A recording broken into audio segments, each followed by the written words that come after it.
My fiancé left me at the altar with 150 guests, but when I found out who he ran away with, my entire life shattered. Now my parents gave me an ultimatum they never saw coming. I'm 27 years old. I work as a freelance graphic designer, and I need to tell this story because what happened a year and a half ago basically destroyed my life as I knew it. Like, it literally took away everything I thought was my future. My family, my stability, everything. I guess I should start from the beginning.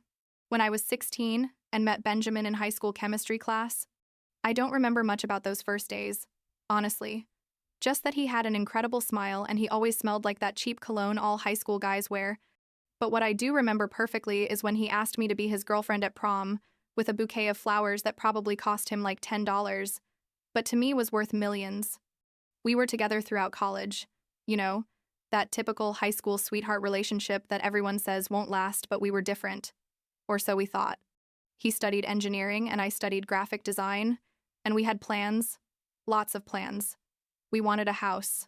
With a yard, 2 dogs, he wanted a golden retriever, I wanted a husky.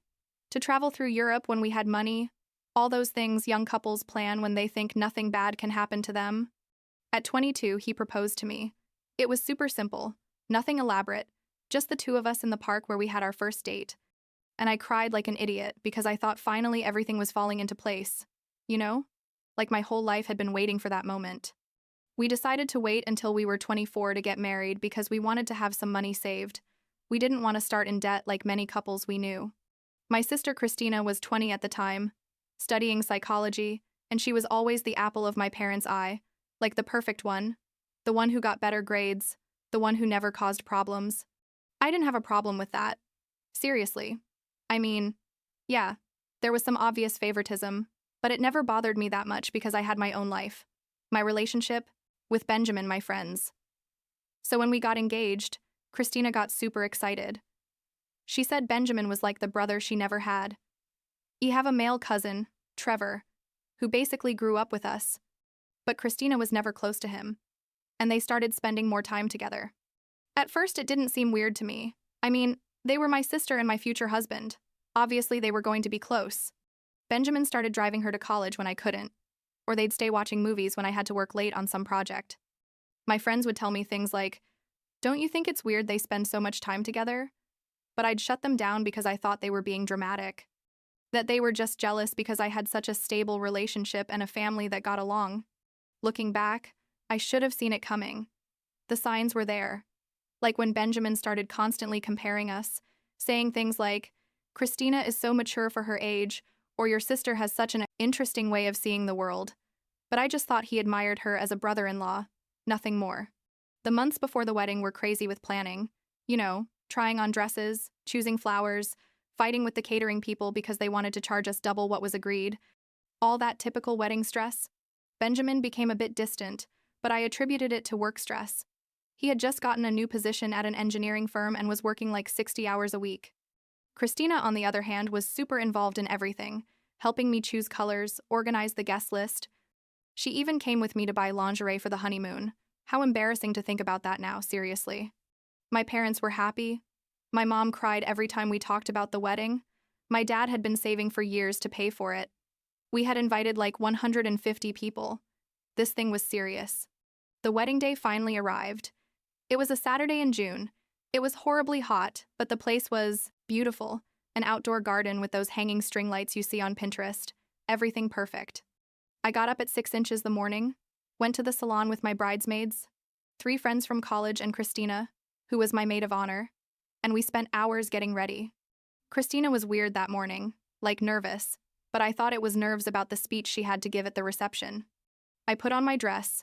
It cost like $2,000 and it was exactly what I had always dreamed of. French lace, long train, the typical princess dress. My friends were crying, my mom was crying, everyone was crying, and I felt like I was on a cloud. The ceremony was scheduled for 4 inches the afternoon. At 3. When we were all ready, I got a message from the event coordinator asking if I knew where Benjamin was, that he hadn't arrived yet. I called his phone like 10 times, nothing. I called his best man. He told me Benjamin had told him that morning they would meet directly at the venue. I called his mom. She didn't know anything either. She said she saw him leave his apartment around 10 inches the morning with a small suitcase. A suitcase. At that moment, my stomach turned, but I still wasn't processing what was happening, like my brain refused to go there. At 4, he hadn't arrived. At 4:30 either. The guests were sitting in their chairs under the sun, sweating, wondering what was happening. I tried to send him messages on WhatsApp, but I saw he had blocked me. I tried Instagram, blocked, Facebook, blocked. That's when I started to really panic. Like my chest was tightening and I couldn't breathe properly. My dad was furious. My mom was trying to calm me down, but she was also on the verge of a breakdown. And my friends were trying to think of logical explanations. Maybe he had an accident, maybe his phone broke. Anything but the obvious truth. Then I noticed Kristina wasn't there. I asked about her and no one had seen her since like 2 inches the afternoon. Her phone also went straight to voicemail. And that's when Trevor, my cousin, came up with a face I'll never forget and told me, "Natalie, I think you need to see this." He showed me his phone. It was a Facebook post from one of Benjamin's college friends. A photo from that morning, like at 9 or 10, showing Benjamin and Kristina getting into his car with suitcases, with a comment that said something like, "When you know, ha ha ha ha, congratulations to the bravest couple." Trevor had tried to call that guy, but obviously he didn't answer. I don't remember much of what happened after. Honestly, it's like a complete blur. I remember Trevor told all the guests the wedding was canceled. I remember my dad screaming. I remember my mom crying hysterically. I remember taking off the dress in the bathroom and putting on jeans and a t-shirt someone lent me.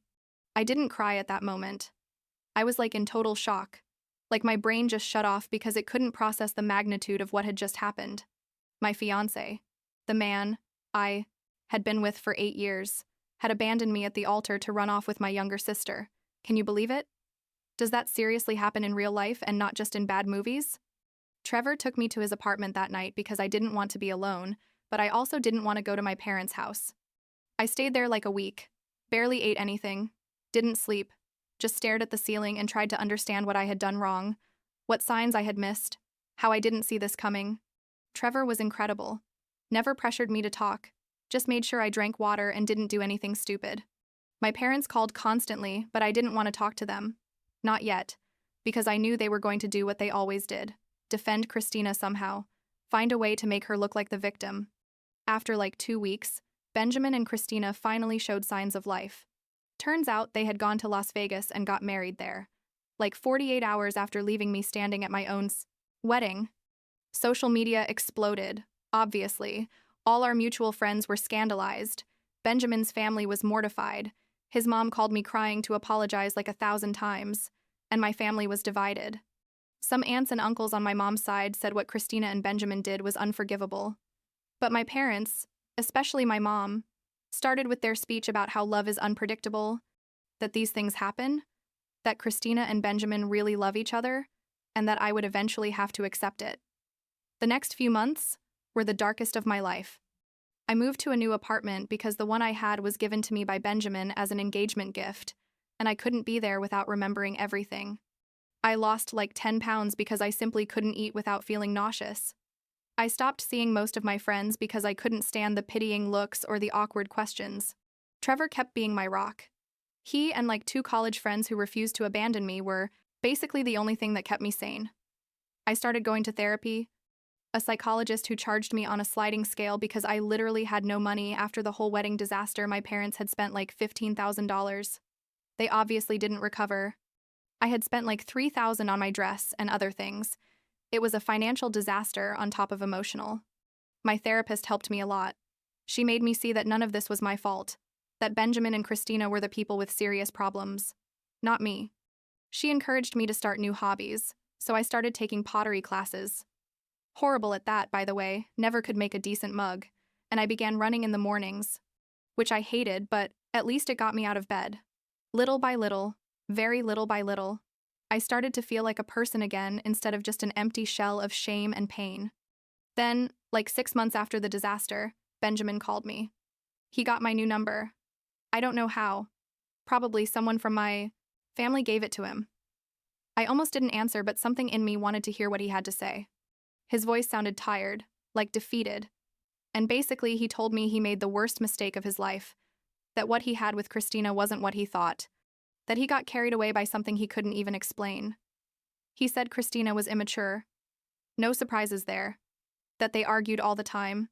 That he realized what we had was real and what he has with her is just an illusion based on novelty and the excitement of doing something forbidden. He apologized like 50 times, crying, saying he would do anything to get me back. You know what it feels like to hear that? Part of me, a very small and pathetic part, wanted to believe him, wanted everything to go back to how it was before. But the bigger part, the part that had spent 6 months rebuilding itself piece by piece, knew that was impossible. I told him, basically, to go to hell. That I didn't care if his relationship with Kristina was shit. That wasn't my problem. That he made his decision when he left me standing in front of 150 people on the worst day of my life. I told him I didn't want his forgiveness. That I didn't need his regret. That I just needed him to leave me alone so I could move on. I blocked his number after that call and felt, I don't know, powerful for the first time in months. But then my mom started calling. At first, she just asked how I was, said they missed me. Normal things. And then she started with Kristina also missed me. That she was very sad about how things had turned out. That she never wanted to hurt me. Like, seriously? She ran off with my fiancé on my wedding day, but didn't want to hurt me? My mom's logic never made sense. My dad was a little less obvious, but also hinted that I should consider forgiving, that after all, Kristina was my sister and family is the most important thing. Trevor warned me not to go to any family gatherings, that it was a trap, but part of me still had hope that my parents could see how fucked up all of this was. Like 9 months after the incident, my mom invited me to a family dinner. She said it would just be the 4 of us, that Kristina wouldn't be there, that they just wanted to spend time with me because they missed me so much. Like an idiot. I accepted. I arrived at the house where I grew up, the same house where I spent my entire childhood. And obviously Kristina was there. My mom didn't even have the decency to look guilty when she opened the door and I saw Kristina sitting on the couch. The dinner was awkward as hell. Kristina tried to talk to me several times, saying she was so sorry, that she never planned for things to happen this way, that love just happened. I stayed quiet most of the time, just eating and trying not to explode. After dinner, my parents basically gave me an ultimatum. They told me that either I forgave Kristina and we went back to being a family, or I chose not to be part of their lives. Said they couldn't keep seeing their family divided like this, that enough time had passed, that Kristina was young and made a mistake but deserved forgiveness. My dad said, literally, "You have to choose, Natalie. Either you forgive your sister or you can't come to this house anymore." I sat there, looking at them, and I realized that never, not once in this whole nightmare, had they asked me how I was, what I needed, how they could help me. It was always all about protecting Kristina, about making sure she was okay, about justifying her actions. I stood up, took my purse, and told them if that was their decision, then make it. I told them I wasn't the one who had to choose, that they had already chosen a long time ago when they decided my pain was less important than Kristina's comfort. I walked out of that house and haven't been back since. It was liberating and devastating at the same time. You know what I mean?